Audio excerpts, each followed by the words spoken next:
Hello everyone, कैसे हैं आप सभी। उम्मीद है आप सभी अच्छे एवं स्वस्थ होंगे और आप अपने 10वीं कक्षा की तैयारी काफ़ी ही बढ़िया तरीके से कर रहे होंगे। आज की इस वीडियो में हम आप सभी के लिए लेकर आ गए हैं 10वीं कक्षा के सामाजिक विज्ञान का ऐसा इम्पोर्टेंट वीआई ऑब्जेक्टिव क्वेश्चन जो कि आपके मैट्रिक बोर्ड एग्जाम के लिए काफ़ी इंपोर्टेंट है। तो यदि आप भी सर मैट्रिक का एग्ज़ाम दे रहे हैं तो आज का यह वीडियो आप सभी को शुरू से अंत तक ज़रूर देखना चाहिए। तो चलिए फ्रेंड्स, बिना समय गवाए पहला क्वेश्चन का सलूशन देख लेते हैं। है दोस्तों, पहला सवाल ये बोला गया है कि भारत में सबसे पहले स्थापित लौह इस्पात कंपनी निम्नलिखित में से कौन सी है। पहला ऑप्शन में दिया गया है भारतीय लोहा और इस्पात कंपनी। ऑप्शन बी में दिया गया है टाटा लोहा एवं इस्पात कंपनी। ऑप्शन सी में दिया गया है बोकारो स्टील सिटी। और आपका ऑप्शन डी में दिया गया है विश्वेश्वरैया लोहा और इस्पात उद्योग। तो जैसा कि आप सभी को मालूम होगा कि हमारा वीडियो सीरीज का पहला क्वेश्चन के जवाब आप सभी को वीडियो के नीचे जाकर कमेंट बॉक्स में इसका सही जवाब लिखना होता है। तो क्वेश्चन नंबर 1 का क्या सही जवाब होगा, आप जल्दी से वीडियो के नीचे चले जाइए और कमेंट बॉक्स में जाकर आप इसका सही जवाब लिख सकते हैं। उसके बाद में अगला सवाल क्वेश्चन 2 कहता है कि निम्नलिखित में से कौन उद्योग कृषि पर आधारित उद्योग नहीं है। तो यहाँ पे देखिएगा, तो सूती वस्त्र जो है वो कृषि से प्राप्त होता है, चीनी भी कृषि से प्राप्त होता है, जूट वस्त्र भी कृषि से प्राप्त होता है। लेकिन सीमेंट उद्योग एक ऐसा उद्योग है जो कृषि पर आधारित उद्योग नहीं है। उसके बाद में क्वेश्चन 3 कहता है निम्नलिखित में से कौन उपभोक्ता उद्योग है।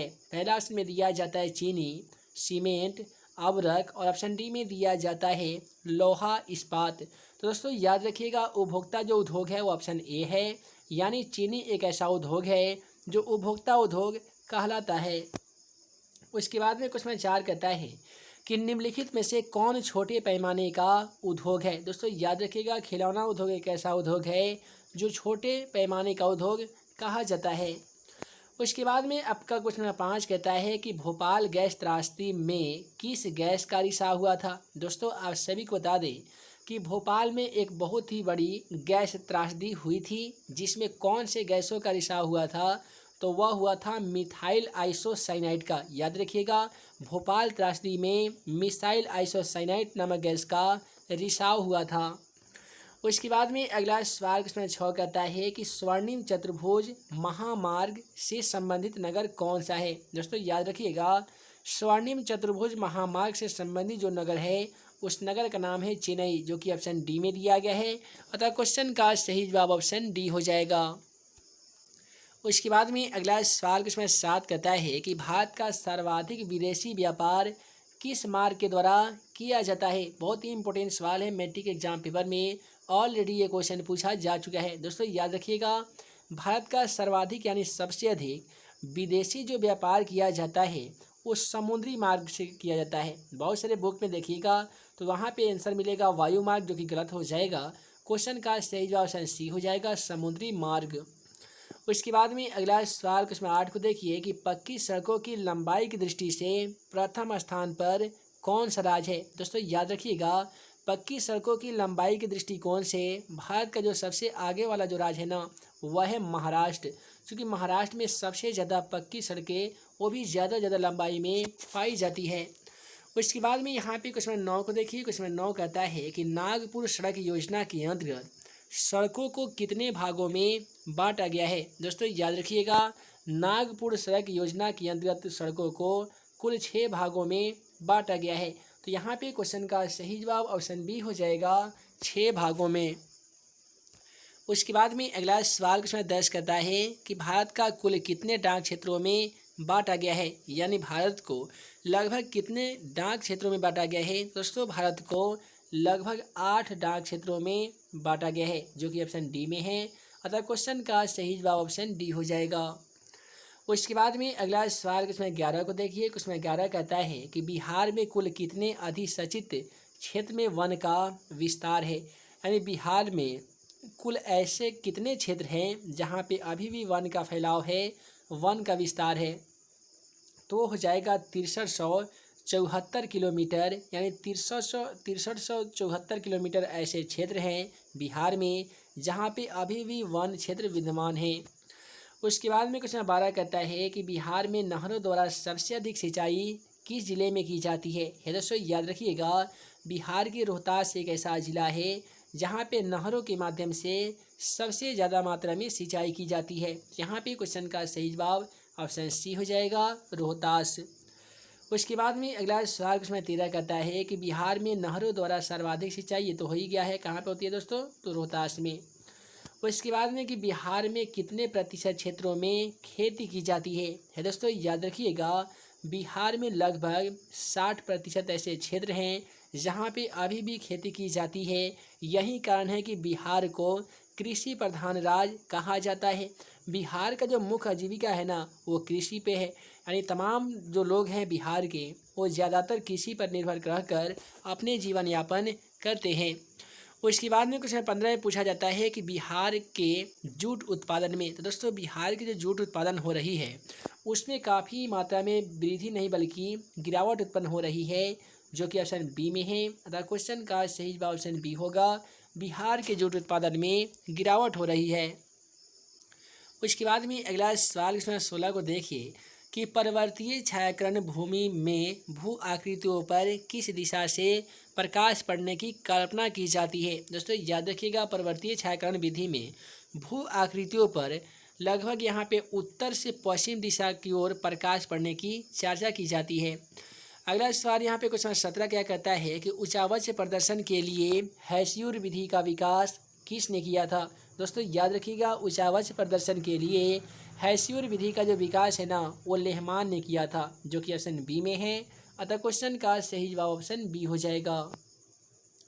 उसके बाद में अगला सवाल क्वेश्चन 18 कहता है कि तल चिन्ह की सहायता से किसी स्थान विशेष की मापी गई ऊंचाई को क्या कहते हैं। आप जियोग्राफी यानी भूगोल के सबेटिक क्वेश्चन में पढ़े होंगे कि स्थानिक ऊंचाई किसे कहते हैं, तो इसका आंसर आप याद रखे होंगे कि तलचिन्ह की सहायता से किसी स्थान विशेष की मापी गई ऊंचाई को स्थानिक ऊंचाई कहते हैं, जो कि ऑप्शन ए में है। अतः क्वेश्चन का सही जवाब ऑप्शन ए हो जाएगा। उसके बाद में क्वेश्चन 19 कहता है कि अस्तर रजन विधि के अंतर्गत मानचित्र के नीले रंग से किस भाग को दिखाया जाता है। तो दोस्तों अस्तर रजन विधि के अंतर्गत मानचित्र को नीले रंग में किस भाग को दिखाया जाता है, तो जितने भी जलीय क्षेत्र होते हैं उसे नीले कलर से दिखाया जाता है।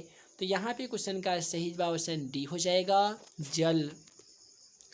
उसके बाद में आइए क्वेश्चन 20 को देखते हैं। क्वेश्चन 20 कहता है कि जब समोच्च रेखाएं सकेंद्रीय वृत्ताकार हो जिनके बीच की समोच्च रेखाएं अधिक ऊंचाई प्रदर्शित करती हो, तो इससे किस प्रकार की भू आकृतियों का अनुमान लगाया जाता है। तो यहाँ पे क्वेश्चन का सही जवाब ऑप्शन ए हो जाएगा। ऐसे आकृति मानचित्र में देखने पर पहाड़ को दिखाया जाता है, जो कि ऑप्शन ए में है। अतः क्वेश्चन का सही जवाब ऑप्शन ए हो जाएगा। उसके बाद में क्वेश्चन 21 क्या कहता है कि प्राकृतिक मानचित्र में मरुभूमि को किस रंग से दिखाया जाता है। तो जितने भी प्राकृतिक मानचित्र होते हैं ना, उसमें मरुभूमि को पीला कलर से दिखाया जाता है, जो कि ऑप्शन बी में है। अतः क्वेश्चन का सही जवाब ऑप्शन बी होगा, पीला कलर। उसके बाद में यहाँ पे क्वेश्चन 22 कहता है कि किस स्थलाकृति को प्रदर्शित करने के लिए कंटूर रेखाओं द्वारा गोल या चौकोर आकृति बनाई जाती है तथा उसके बीच में दूर तक खाली जगह छोड़ दी जाती है। तो दोस्तों यदि पठार की स्थिति देखिएगा ना, तो पठार को मानचित्र में दिखाने के लिए कंटूर रेखाओं द्वारा गोल इस प्रकार से या इस प्रकार से चौकोर आकृति बना दी जाती है और उसके दूर बीच का जो स्थान है वो खाली छोड़ दिया जाता है। तो ये किस चीज़ को दिखलाने के लिए, तो पठार वाले क्षेत्र को दिखलाने के लिए। उसके बाद में यहाँ पे अगला सवाल हिस्ट्री से आ रहा है और कुछ में 23 कहता है कि गुटेनबर्ग का जन्म किस देश में हुआ था। काफ़ी सिंपल सवाल है, उम्मीद है आप तमाम छात्र एवं छात्राओं को इसका आंसर जरूर मालूम होगा। पहला ऑप्शन में दिया जाता है अमेरिका में, जर्मनी में, जापान में, और ऑप्शन डी में दिया जाता है इंग्लैंड में। दोस्तों याद रखिएगा, गुटेनबर्ग का जो जन्म है ना, ये जर्मनी में हुआ था और गुटेनबर्ग एक ऐसे व्यक्ति हैं जिनके द्वारा छापाखाना का आविष्कार किया गया था। और गुटेनबर्ग ने छापाखाना के माध्यम से सबसे पहले बाइबिल नामक पुस्तक की छपाई किए थे। उसके बाद में यहाँ पे क्वेश्चन आ भी गया कि गुटेनबर्ग ने सर्वप्रथम किस पुस्तक की छपाई किए थे। दोस्तों याद रखिएगा, गुटेनबर्ग ने सबसे पहले बाइबिल नामक पुस्तक की छपाई किए थे। जो समाजवादियों का बाइबिल किसे कहा जाता है, तो दास कैपिटल को कहा जाता है, और ईसाइयों का धार्मिक ग्रंथ है बाइबिल। उसके बाद में क्वेश्चन 25 क्या कहता है कि भारतीय प्रेस तथा प्रारंभ विलियम वुड्स द्वारा कब किया गया था। यानी भारतीय जो प्रेस था उसकी शुरुआत विलियम वुड्स के माध्यम से कब किया गया था। पहला ऑप्शन में दिया जाता है 1766 ईस्वी में, 1765 ईस्वी में, 1760 ईस्वी में, और ऑप्शन डी में दिया जाता है 1740 ईस्वी में। दोस्तों याद रखिएगा 1766 ईस्वी की बात है जब विलियम वुड्स के माध्यम से भारत में सबसे पहले प्रेस की शुरुआत की गई थी। और जब भारत हमारा जब आज़ाद होने से पहले भारत में लगभग 2 प्रकार के प्रेस थे। पहला थे एंग्लो इंडियन प्रेस और दूसरा था यहाँ पे भारतीय प्रेस। ठीक है, उसके बाद में यहाँ पे अगला सवाल पूछता है कि रूसो कहाँ का दार्शनिक था। पहला ऑप्शन मिलता है फ्रांस का, रूस का, अमेरिका का और इंग्लैंड का। बहुत सारे ऐसे छात्र एवं छात्राएँ रूसो शब्द को देखकर रूस इसका सही जवाब मार देते हैं, जो कि बिल्कुल गलत है। इसका सही जवाब ऑप्शन ए होता है। रूसो जो था ना ये फ्रांस देश का दार्शनिक था, जो कि ऑप्शन ए में है। अतः क्वेश्चन का सही जवाब ऑप्शन ए हो जाएगा। उसके बाद में आइए क्वेश्चन 27 को देख लेते हैं। दोस्तों क्वेश्चन 27 कहता है कि चीनी व्यक्ति पिओंग ने मिट्टी की मुद्रा कब बनाई थी। दोस्तों एक चीनी व्यक्ति था जिसका नाम था पिनोंग, इसके माध्यम से मिट्टी की मुद्रा बनाई गई थी, माटी का पैसा बनाया गया था। ये कब बनाया गया था?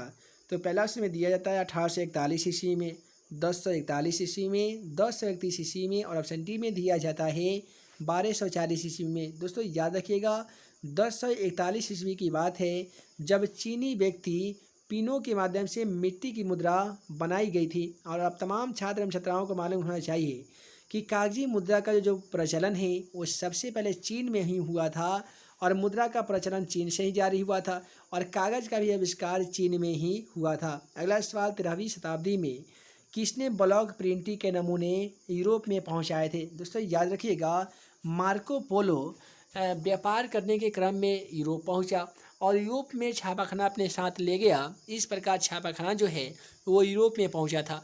तब बोला जाएगा 13वीं शताब्दी में ब्लॉक प्रिंटिंग का जो नमूना था वो कौन पहुंचाया था। तो आप कह सकते हैं सर मार्को पोलो पहुंचाया था। अगला सवाल है कि हरिजन पत्रिका का प्रकाशन किसने किया था। पहला ऑप्शन में दिया जाता है राम मनोहर राय, उसके बाद में देता है फिरोज शाह मेहता, महात्मा गांधी, पंडित जवाहरलाल नेहरू। दोस्तों फिरोज शाह मेहता एक ऐसे व्यक्ति हैं जिनके माध्यम से हरिजन पत्रिका का प्रकाशन किया गया था। उसके बाद में अगला सवाल पूछा जाता है भारतीय द्वारा प्रकाशित प्रथम समाचार पत्र कौन सा था। पहला ऑप्शन बंगाल गजट, पायोनियर, अमृत बाजार पत्रिका, और डी में दिया जाता है सुलभ समाचार पत्र। तो दोस्तों याद रखिएगा भारतीयों के माध्यम से सबसे पहला जो प्रकाशित किया गया समाचार पत्र है वो है पायोनियर, जो कि ऑप्शन बी में है। अतः क्वेश्चन का सही जवाब ऑप्शन बी हो जाएगा। यदि आपको वीडियो पसंद आया हो तो वीडियो को जरूर लाइक कीजिएगा। साथ ही चैनल पे नए होंगे तो चैनल को सब्सक्राइब करने के साथ बेल आइकन को दबा दीजिएगा ताकि ऐसे ही इंपॉर्टेंट आने वाली वीडियो आप सभी से ना छूटे। इस वीडियो का पीडीएफ डाउनलोड करने के लिए डिस्क्रिप्शन बॉक्स में सभी पीडीएफ का लिंक है, वहाँ से आप जाके questionforexam.com पे जाके इंस्टॉल कर सकते हैं या आप हमारे ऐप को इंस्टॉल करके भी वहाँ से पीडीएफ फ्री में डाउनलोड कर सकेंगे। अगला सवाल पूछा जाता है कि मार्टिन लूथर किंग कौन थे। दोस्तों याद रखिएगा मार्टिन लूथर किंग जूनियर जो थे ना ये ना ही समाज सुधारक थे, ना ही एक दार्शनिक थे और ना ही ये राजनीतिज्ञ थे। दोस्तों यह थे एक समाज सुधारक नहीं बल्कि धर्म सुधारक। इनके माध्यम से नेहरू कम्युनिटी के जो भी आंदोलन चल रहा था उसमें काले गोरे रंगों का भेद मिटाकर धर्म का सुधार कर रहे थे, जो कि ऑप्शन डी में है। अतः क्वेश्चन का सही जवाब ऑप्शन डी हो जाएगा। अगला सवाल यहाँ पे पूछा गया है कि इंग्लैंड में मुद्रण कला को पहुँचाने वाला व्यक्ति का क्या नाम है। पहला ऑप्शन में दिया जाता है हैमिल्टन, कैक्सटन, सी में दिया जाता है एडिसन और ऑप्शन डी में दिया जाता है एटम स्मिथ। दोस्तों याद रखिएगा इंग्लैंड में वयस्क मताधिकार जो प्राप्त हुआ है ये सन 1918 ईस्वी में और 1918 के बाद में यहाँ पे कैक्सटन एक ऐसा व्यक्ति था जिनके माध्यम से मुद्रण कला को यानी छापाखाना मशीन को इंग्लैंड में पहुँचा दिया गया था। उसके बाद में हम आप सभी को यहाँ तक बता चुके हैं इस वीडियो के माध्यम से क्वेश्चन नंबर यहाँ पे 1 से लेकर 32 तक का ऐसा इम्पोर्टेंट वीवीआई ऑब्जेक्टिव क्वेश्चन का सॉल्यूशन जो कि आपके मैट्रिक बोर्ड परीक्षा के लिए काफ़ी इंपॉर्टेंट था। आगे आने वाली वीडियो सीरीज में हम आप सभी को बताएंगे क्वेश्चन नंबर 32 से लेकर नए पैटर्न पर आधारित क्वेश्चन नंबर 80 तक का ऐसा इम्पोर्टेंट वीवीआई ऑब्जेक्टिव क्वेश्चन जो कि आपके मैट्रिक बोर्ड परीक्षा के लिए काफ़ी इंपॉर्टेंट होगा। उम्मीद है आज का यह वीडियो आप सभी को पसंद आया हो तो वीडियो को लाइक करें, अपने दोस्तों के साथ शेयर करें। ऐसे ही नए नए वीडियो पाने के लिए आप हमारे YouTube channel math and magic tips को सब्सक्राइब करना बिल्कुल ना भूलिएगा। तो है दोस्तों, मैं मुकम्मल अंसारी जल्द मिलूँगा अगले वीडियो में नए भी क्वेश्चन के साथ। तब तक के लिए वीडियो के लिए बहुत बहुत धन्यवाद।